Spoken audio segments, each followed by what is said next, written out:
Ano ang gagawin mo kung malaman mong ang mundong tinitirhan natin ay may expiration date na?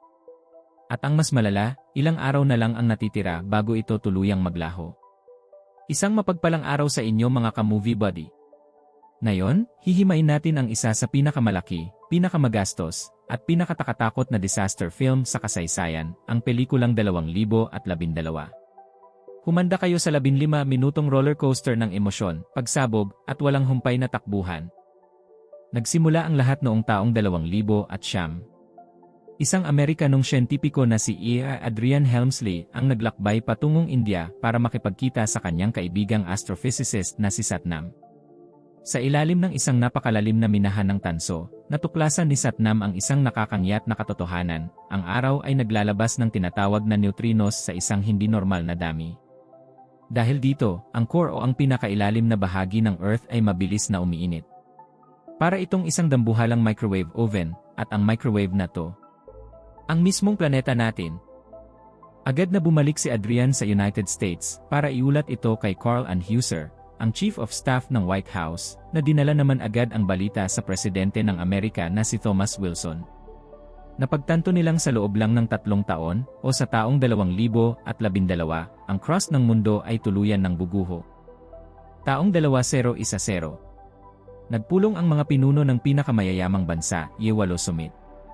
Doon ay nagkasundo silang simulan ang isang top-secret na proyekto para isalba ang sangkatauhan. Ngunit siyempre, may catch. Hindi lahat ay pwedeng iligtas. Doon sa kabundukan ng Chuming sa China, palihim silang nagtayo ng mga dambuhalang barko na tinatawag na arks o arko. Para mapunduhan ito, nagbenta sila ng mga tiket sa mga bilyonaryo sa halagang €1 bilyon bawat tao. Kung mahirap ka, pasensya ka na lang, dasal na lang ang ambag mo. Ngayon, lumipat tayo sa taong 2012. Dito natin makikilala ang ating bida, si Jackson Curtis, isang tila malas na science fiction writer na part-time driver ng limousine para sa isang mayabang na Russian billionaire na si Yuri Karpov. Si Jackson ay hiwalay sa kanyang asawang si Kate, na nakatira ng ayon kasama ang bago nitong kasintahan na si Gordon, isang plastic surgeon at amateur pilot. May 2 anak si Jackson, si Noah at si Lily. Para makabawi sa kanyang mga anak, dinala sila ni Jackson sa Yellowstone National Park para mag-camping. Ngunit laking gulat nila nang makitang ang paborito nilang lawa ay natuyo na at pinalilibutan na ng mga sundalo at bakod ng gobyerno. Doon ay nakatagpo ni Jackson si Adrian Helmsley, na nakakilala sa kanya dahil nabasa nito ang kanyang libro. Pinakawalan sila, ngunit alam ni Jackson na may kakaibang nangyayari. Sa gabi, nakilala naman ni Jackson ang isang conspiracy theorist at kakaibang lalaki na si Charlie Frost. Si Charlie ay may sariling radio show kung saan sumisigaw siya na ang mundo ay malapit ng magwakas dahil sa hula ng mga mayan kalendar. Sinabi ni Charlie na ang gobyerno ay nagtatayo ng mga dambuhalang barko para sa mga elite at may hawak siyang mapa kung nasaan ang mga ito. Noong una, inakala ni Jackson na baliw lang si Charlie. Pero hindi niya alam, ito ang magiging susi ng kanilang kaligtasan. Kinaumagahan, ibinalik ni Jackson ang mga bata kay Kate. Ngunit habang nasa biyahe, napansin niya ang mga dambuhalang lamat sa kalsada. Bigla siyang tinawagan ng kanyang boss na si Yuri, na inutusang sunduin ang kanyang 2 spoiled na anak gamit ang limo. Habang nasa biyahe, biglang nag-click sa utak ni Jackson ang sinabi ni Charlie. Nagpasya siyang mag-arkila ng isang maliit na eroplano. Biglang yumanig ang lupa. Isang magnitude 1.0, 5 na lindol ang tumama sa Los Angeles. Nagiba ang bahay ni Kate, at sa tamang-tamang pagkakataon, dumating si Jackson sakay ng limousine. Pinasakay niya si Kate, si Gordon, at ang 2 bata. Dito na magsisimula ang isa sa pinaka-iconic na eksena sa pelikula. Habang nagmamaneho si Jackson, ang buong lungsod ng Los Angeles ay literal na naglalaho at bumubagsak sa ilalim ng lupa sa mismong likuran nila.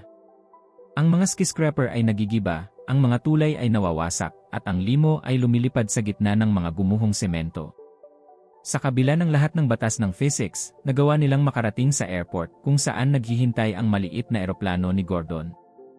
Kahit walang sapat na karanasan, napalipad ni Gordon ang eroplano. Mula sa itaas, napanood nila ang nakapanlulumong eksena, ang buong California ay tuluyan ng lumubog sa Pasipiko. Kailangan ni Jackson ng mas malaking eroplano para makatawid ng karagatan, kaya bumalik sila sa Yellowstone para kunin ang mapa kay Charlie Frost. Pagdating nila, ang lugar ay parang impyerno na, pumuputok na ang mga geyser at umuusok ang lupa. Habang hinahanap ni Jackson ang mapa sa camper van ni Charlie, si Charlie naman ay umakyat sa tuktok ng bundok para i-broadcast ang pinakahihintay niyang katapusan ng mundo. Biglang sumabog ang Yellowstone. Isang dambuhalang supervolcano eruption ang naganap. Isang higanting ulap ng abo at nagbabagang bato ang tumalsik sa kalawakan. Namatay si Charlie sa pagsabog na may ngiti sa mga labi dahil tama siya, habang si Jackson naman ay nagawang makuha ang mapa at mabilis na tumakbo pabalik sa eroplano habang hinahabol ng naglalakihang tipak ng lava. Sa huling segundo, bago sila madaanan ng usok, nakaalis ang eroplano ni Gordon. Samantala, sa Washington nagpasya si Presidente Wilson na hindi nasasama sa mga arko. Pinili niyang manatili kasama ang kanyang mga mamamayan sa huling sandali ng Amerika. Ang kanyang anak na si Laura naman ay pinilit niyang pasakayin sa huling flight patungong China kasama si Adrian. Lumanding sina Jackson sa Las Vegas na winawasak na rin ng lindol. Doon ay natagpuan nila si Yuri Karpov kasama ang kanyang kasintahan na si Tamara, ang kanilang piloto na si Sasha, at ang mga alagang aso. Dahil sira ang mga eroplano ni Yuri, nagkasundo silang magsanib puwersa. Gagamitin nila ang dambuhalang Russian cargo plane na Antonov 225 na pinondohan ni Yuri, at si Gordon at Sasha ang magtutulungan na magpalipad nito.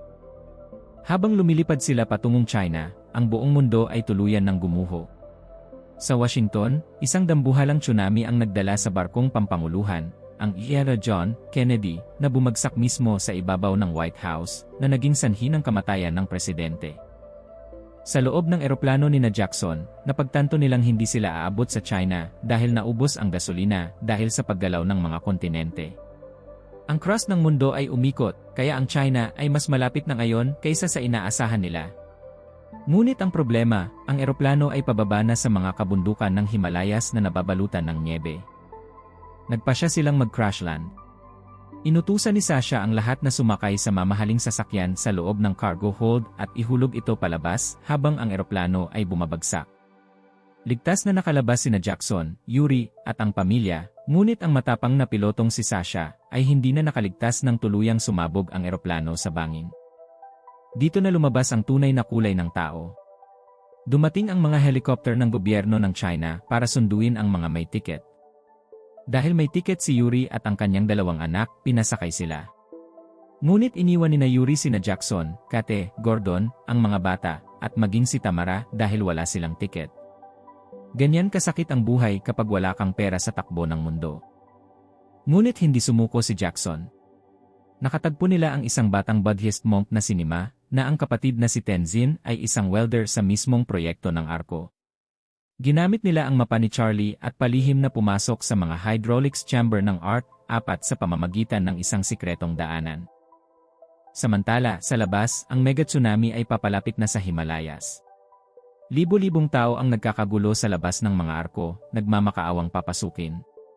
Dito nagkaroon ng matinding pagtatalo sa pagitan ni Carl and Heuser, na gustong iwanan ang mga tao para sa kaligtasan ng mga nasa loob, at ni Adrian Helmsley, na nakiusap sa mga pinuno ng mundo na buksan ang mga pinto dahil lahat tayo ay tao at may karapatang mabuhay. Sa huli, pumayag ang mga leader na buksan ang mga pinto para sa mga natitirang tao sa labas. Si Yuri Karpov ay nahulog sa bangin matapos isalba ang kanyang mga anak para makasampa sa barko. Ngunit habang binubuksan ang pinto, ang mekanismo ni Jackson sa ilalim ay nagkaproblema. Isang dambuhalang impact tool ang naipit sa mga higanting gears ng pinto ng arko. Dahil dito, hindi maisara ang pinto ng maayos. At kapag hindi na isara ang pinto, hindi andar ang mga engine ng barko, at tuluyan silang babanggain ng tsunami sa kabundukan ng Mount Everest. Sa kaguluhan sa ilalim, ang tubig ay nagsimula ng pumasok. Sa kasamaang palad, si Gordon ay naipit at malupit na nadurog sa mga naglalakihang gears, isang malaking kawalan para sa pamilya. Ang silid ay tuluyang napuno ng tubig. Si Jackson at ang kanyang anak na si Noah ay sumisid sa ilalim ng madilim at rumaragasang tubig para tanggalin ang nakabara. Sa isang napakatensyong eksena, habang ang barko ay ilang segundo na lang bago bumangga sa Mount Everest, naubusan ng hangin si Jackson. Ngunit sa tulong ng kanyang determinasyon at pagmamahal sa pamilya, nagawa niyang hilahin ang nakabarang bakal. Naisara ang pinto. Sa huling sandali, umandar ang mga makina ng Ark-4 at naiwasan ang pagbangga sa bundok. Ligtas na ang lahat. Makalipas ang 27 araw, humupa rin ang bagyo at naging kalmado ang buong daigdig. Binuksan ang mga deck ng mga arko para sa sariwang hangin. Dito natuklasan ng mga natitirang tao na ang kontinente ng Africa ay hindi lumubog, bagkus ito ay umangat pa, at ito na ngayon ang pinakamataas na bahagi ng mundo na pwedeng tirhan muli ng tao. Si Jackson at ang kanyang pamilya, na ngayon ay kasama na rin si Tamara at ang mga bata, ay magkakasamang tumingin sa abot tanaw. Ang taong 2012 ay hindi naging katapusan ng sangkatauhan, kundi isang napakarahas at bagong simula para sa ating lahat. At diyan nagtatapos ang ating kwento para sa pelikulang 2012. Ano ang natutunan natin dito? Una, siguraduhing may €1 billion ka kung sakaling magwakas ang mundo. At ikalawa, huwag mong mamaliitin ang isang driver ng limousine dahil baka siya ang magligtas sa buhay mo balang araw. At diyan nagtatapos ang kwento ng ating pelikula ngayon.